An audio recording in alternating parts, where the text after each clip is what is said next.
क्या बात? आप आज क्यों जाग गए ना एलजी साहब? ऐसा कौन सा कानून है जो आप इनके खिलाफ इस्तेमाल कर सकते हो? ये आजाद उम्मीदवार के तौर पे उठे हैं। क्या अब आप आजाद उम्मीदवार के तौर पे उठने नहीं दोगे? ऑर्गेनाइजेशन पे तो बैन लगा हुआ है। ये ऑर्गेनाइजेशन के नाम पे तो इलेक्शन के मैदान में उतरे नहीं है ये। और तो और ठीक है ना।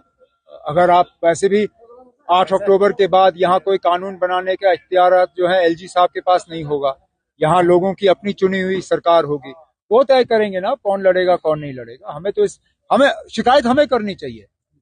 मैदान में हमारे खिलाफ उतरे हैं, वोट हमारे खिलाफ लेने की कोशिश कर रहे हैं, हम इस तरह की मांग नहीं कर रहे हैं। तो एलजी साहब क्यों कर रहे हैं? अब उनको क्या परेशानी है? उमर साहब अभी जो सूरत हाल हम देख रहे हैं, जैसे कि इंजीनियर रशीद है, वो कह रहे हैं कि मैं लिख के दूंगा उमर साहब नहीं जीतेंगे। होम मिनिस्टर वो are you threat?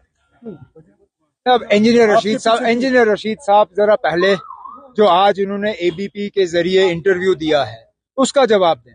Engineer Rashid साहब ने खुले अल्फाजों में ये कहा है कि आज अगर 8 अक्टूबर के बाद बीजेपी को नुमाइंदों की जरूरत पड़ी, एमएलए की जरूरत पड़ी, तो बीजेपी के लिए इंजीनियर रशीद साहब के दरवाजे खुले हैं। अगर आज इंजीनियर रशीद साहब बीजेपी को मदद करने के लिए इलेक्शन लड़ रहा है तो जम्मू कश्मीर के लोगों को बहुत सोच समझ के अपने वोटों का इस्तेमाल करना चाहिए। क्योंकि मैं बार बार ये कहता आया हूँ, आज इंजीनियर रशीद साहब ने शुक्र है हमारी बात को तस्लीम किया है। मैं कहता आया हूँ कि ये लोग आ रहे हैं सिर्फ और सिर्फ यहाँ वोट को तकसीम करने के लिए और नेशनल कॉन्फ्रेंस को नुकसान दिलवाने के लिए। इंशाल्लाह 8 अक्टूबर को साबित होगा कि इंजीनियर रशीद साहब जो हैं उन्होंने लोगों से हमदर्दी के नाम पे वोट हासिल किए, लेकिन आज वो वोट उनको नहीं मिलेंगे। उनके कहने के मुताबिक जमात इस्लामी लाइक माइंडेड कैसी है? वो कहते हैं कि हमने वो तो आपको उनसे लेना, वो तो आपको इंजीनियर से पूछना पड़ेगा, क्योंकि आज इंजीनियर बीजेपी की मदद करने के लिए तैयार है। तो इंजीनियर साहब के लिए बीजेपी भी लाइक माइंडेड है, जमात इस्लामी भी लाइक माइंडेड है। अब ये तो सिर्फ इंजीनियर ही समझा सकता है ना। अब मैं तो उनकी सियासत आज तक समझ नहीं पाया। आप समझ सकते हैं तो अच्छी बात है। वकार रसूल जो है आज उन्होंने एक बयान दिया है। फिर से आज यस क्या कहा? आज हमारे रिपोर्टर को बयान दिया था कि कुछ जो एमसी के वर्कर्स थे, हाँ। उन्होंने असॉल्ट किया, दे वर ड्रंक।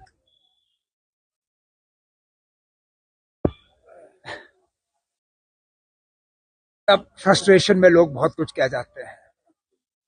वकार रसूल साहब कुछ ज्यादा ही फ्रस्ट्रेट हो गए हैं। अब इलेक्शन खत्म हो गया है, उनको चुपचाप बैठना चाहिए, 8 अक्टूबर का इंतजार करना चाहिए। लोगों का फैसला हमारे सामने होगा। बाकी रही बात उनकी अपनी तंजीम, जो उनकी कांग्रेस पार्टी है, उन्होंने उनके इन बयानों को पसंद नहीं किया। उनको जो नए पीसीसी के सदर बने हैं उनके तरफ से मार पड़ी है एक बयान के जारे।